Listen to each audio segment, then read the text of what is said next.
Hello बच्चों, मेरे channel पर जो फिजिक्स का हम सिलेबस कर रहे हैं 12th क्लास का, कल हमने 3rd चैप्टर स्टार्ट किया इससे पहले वाले वीडियो में। और आज का हमारा टॉपिक रहेगा current density and Ohm's law in vector form. तो सबसे पहले मैं एक सिंपल सी एक नई क्वांटिटी आपको समझाता हूं कि क्या है करंट डेंसिटी। ये एक वेक्टर क्वांटिटी है करंट डेंसिटी, जैसे हम इसको लिखेंगे और हमेशा याद रखिए इसकी जो डायरेक्शन है वो करंट की डायरेक्शन में ली जाती है। तो ये आप ध्यान रखना, करंट जो है खुद एक स्केलर क्वांटिटी है। उसका रीजन ये है कि जो एडिशन है उसके लिए वो वेक्टर अलजेब्रा को फॉलो नहीं करती। जैसे मान लीजिए दो वायर है, एक ही मान लीजिए 4 एम्पियर करंट आ रही है, दूसरा इधर से मान लीजिए 5 एम्पियर करंट आ रही है। तो सिंपल आप इधर देखेंगे तो कितनी करंट आएगी, 9 एम्पियर। भले ये कितने भी एंगल पर हो, मान लीजिए कोई 60 डिग्री एंगल है, तो ऐसा कोई एडिशन के लिए हमने वेक्टर अलजेब्रा फॉलो नहीं की कि वेक्टर अलजेब्रा जैसे पैरेललोग्राम हम लगाए ऐड करने के लिए कि √4 का स्क्वायर प्लस 5 का स्क्वायर प्लस 2 × 4 × 5 cos 60, जैसे पैरेललोग्राम के अंदर जो रिजल्टेंट का फॉर्मूला था, ऐसा कुछ भी हम नहीं लगाते हैं। मतलब करंट है, डायरेक्शन होते हुए भी ये स्केलर क्वांटिटी इसलिए है क्योंकि ये वेक्टर अलजेब्रा को फॉलो नहीं करती, जो कि एसेंशियल कंडीशन है किसी भी क्वांटिटी के वेक्टर होने के लिए। लेकिन करंट डेंसिटी की डायरेक्शन हम हमेशा करंट की डायरेक्शन में लेते हैं। तो जे वेक्टर की ये डायरेक्शन होगी। अब देखिए, जैसे मान लीजिए हम सरफेस को डिस्कस करें, ये सरफेस मान लीजिए इस तरह से टिल्टेड है, तो एरिया वेक्टर की क्या डायरेक्शन होगी, एरिया वेक्टर हमेशा सरफेस के परपेंडिकुलर होता है। तो कैसे डिफाइन करते हैं, जो आई होती है उसको कैसे डिफाइन करते हैं, जे वेक्टर और डीएस वेक्टर का डॉट प्रोडक्ट। तो इस तरह से आई आएगा, तो आई कितना आएगा यहां से, जे डीएस कोस थीटा। तो इस तरह से हम क्या करते हैं, इसको डिफाइन हम इसको करते हैं। अब देखो मैं आपको क्या बताना चाहता हूं यहां से कि जो करंट डेंसिटी है उसकी क्या यूनिट हो जाएगी, बता दीजिए आप। जे है वो सिंपली क्या हो जाएगा, I/ds cos theta. cos theta की कोई यूनिट होती नहीं, ये ampere per metre square current density की यूनिट हो जाएगी। तो वेक्टर क्वांटिटी ध्यान रखिए, करंट यहां से भी पता चल रहा है स्केलर क्वांटिटी क्यों है, क्योंकि ये दो वेक्टर का स्केलर प्रोडक्ट है। आप यहां से भी इसको देख सकते हैं। पर हम क्या किया करेंगे, देखिए हम ऐसी सिचुएशन, अब 12th क्लास में हम ऐसी सिचुएशन, इस तरह की सिचुएशन से हमें डील नहीं करना है। हम सिंपलेस्ट केस लिया करेंगे, जैसे ये वाला केस है मान लीजिए, जिसके अंदर जे वेक्टर की डायरेक्शन और डीएस वेक्टर की डायरेक्शन क्या हो, सेम हो। मतलब जो सरफेस है वो टिल्टेड नहीं है इस तरह से।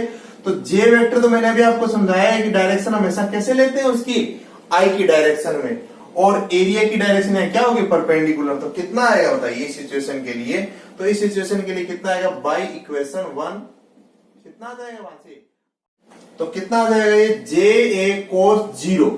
तो कितना आ जाएगा यहां से, I जे और जे कितना आ जाएगा, I/a।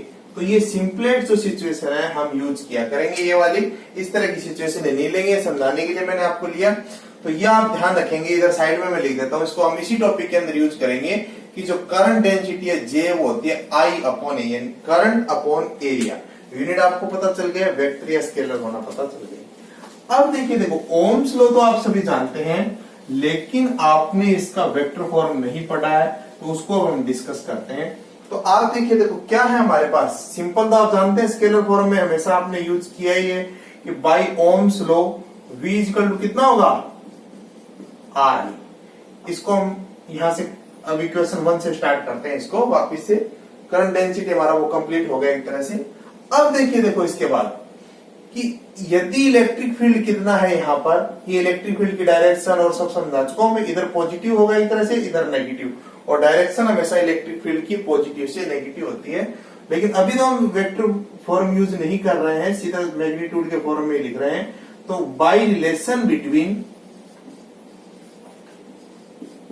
V एंड E, इसको हमने कैपेसिटर के लिए भी यूज किया है। और अब आपको प्रैक्टिस होगी, V = E, D लिखते थे कैपेसिटर के लिए, लेकिन यहां लेंथ कितनी है, L। तो V = क्या हो जाएगा, EL। तो यार E वेक्टर की डायरेक्शन आप अच्छे से देखेंगे इसको। अब देखो दूसरा, अब आपको क्या करना है, यहां से देखिए कि जो रेजिस्टेंस है वो किस किस के ऊपर डिपेंड करता है, वो फॉर्मूला बढ़ाते हैं। और आर इक्वल टू क्या होता है, रो एल अपॉन ए, कि रेजिस्टेंस लेंथ पर डिपेंड करता है, एरिया पर करता है, और जो किस पर डिपेंड करता है, रेजिस्टिविटी जो मटेरियल की है उसके ऊपर, यानी मटेरियल की नेचर पर डिपेंड करता है। रेजिस्टेंस इन 3 क्वांटिटी के अलावा, वैसे आप जानते हैं सब 10th क्लास में पढ़ा, किस पर और डिपेंड करता है, एक और क्वांटिटी टेम्परेचर पर। और वो हम इस चैप्टर में बहुत डिटेल से देखेंगे कि टेम्परेचर इंक्रीज होने के साथ या डिक्रीज होने के साथ तीनों मटेरियल देखेंगे, सेमीकंडक्टर, कंडक्टर, इंसुलेटर, किसका रेजिस्टेंस कैसे चेंज होता है। सबका एक जैसा नहीं होगा कि सबका टेम्परेचर इंक्रीज होने पर इंक्रीज हो या डिक्रीज होने पर डिक्रीज हो। तो बहुत सारी इंपॉर्टेंट इंफॉर्मेशन आपको इस चैप्टर से मिलने वाली है। तो ये हमारे पास इसका फॉर्मूला आ गया। अब हम क्या करते हैं, देखिए आर की तो ये वैल्यू इसमें पुट कर देते हैं और वी की ये वैल्यू, तो कितना आएगा देखिए, बाय इक्वेशंस 1, 2 एंड 3 कितना आएगा देखिए, वी की वैल्यू ई एल, आर की ये वैल्यू रो एल अपॉन ए इंटू क्या कर देंगे हम यहां पर आई, क्या कर दिया, वी की ये वैल्यू पुट कर दी और आर की ये वैल्यू हमने पुट कर दी। तो कितना आ गया देखिए, यहां से एल से एल क्या हो जाएगा, कैंसिल आउट, तो ई कितना आ जाएगा देखिए रो, और आई अपॉन ए क्या आ जाएगा, यहां से जो आई अपॉन ए है वो कितना हो जाएगा, अभी हमने देखा जे। तो ये आ गई क्वेश्चन नंबर 4, करंट डेंसिटी। देखिए आई को आप यहां इस चैप्टर में स्मॉल लिखिए कैपिटल, उसका कोई विशेष फर्क नहीं पड़ेगा। तो ये हमारे पास E इक्वल टू क्या आ गया, रो जे हमारे पास आ गया। इसी को वेक्टर फॉर्म में हम लिखना चाहें तो क्या लिख देंगे वेक्टर फॉर्म के अंदर, बताइए, E vector equal to rho scalar quantity है, जे वेक्टर। तो ये आ जाएगी इक्वेशन नंबर 5। और ये क्या कहलाता है, ओम्स लॉ का वेक्टर फॉर्म। इसको हम एक और टर्म्स में लिख सकते हैं, क्या बनेगा देखिए यहां से, जे 1 अपॉन रो इंटू ई, और 1 अपॉन रो क्या हो जाएगा, इधर डिवाइड करते हैं तो 1 अपॉन रो क्या कहलाता है देखिए, कंडक्टिविटी।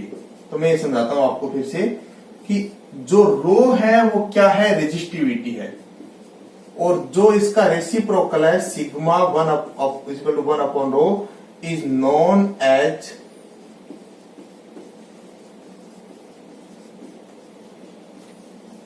कंडक्टिविटी।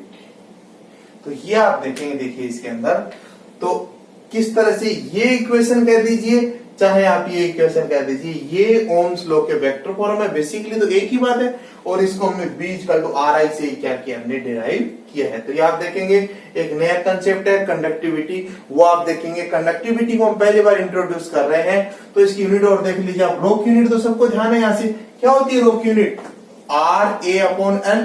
तो क्या आएगी रोक unit, ohm into metre square upon metre. तो क्या यूनिट आएगी इसकी, ओम इंटू मीटर रो की। और सिग्मा की क्या यूनिट आएगी, 1 अपॉन रो।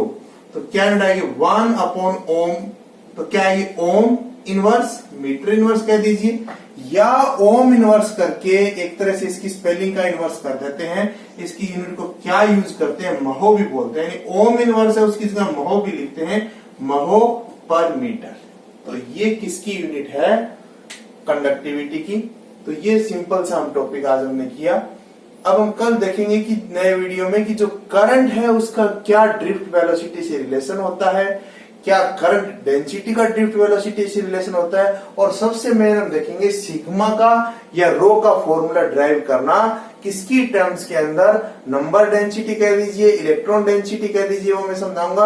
और रिलैक्सेशन टाइम जो टर्म हमने पढ़ी थी किसमें, ड्रिफ्ट वेलोसिटी के अंदर, तो किस तरह से हम फॉर्मूला ड्राइव करते हैं वो हम देखेंगे नेक्स्ट वीडियो में। आज का वीडियो देखने के लिए थैंक यू। और अभी भी आपने मेरे चैनल को सब्सक्राइब नहीं किया है तो कर दीजिए, और कोई भी आपको दिक्कत है तो आप कमेंट बॉक्स में लिख दीजिए, मैं उसको एक्सप्लेन कर दूंगा। Thank you.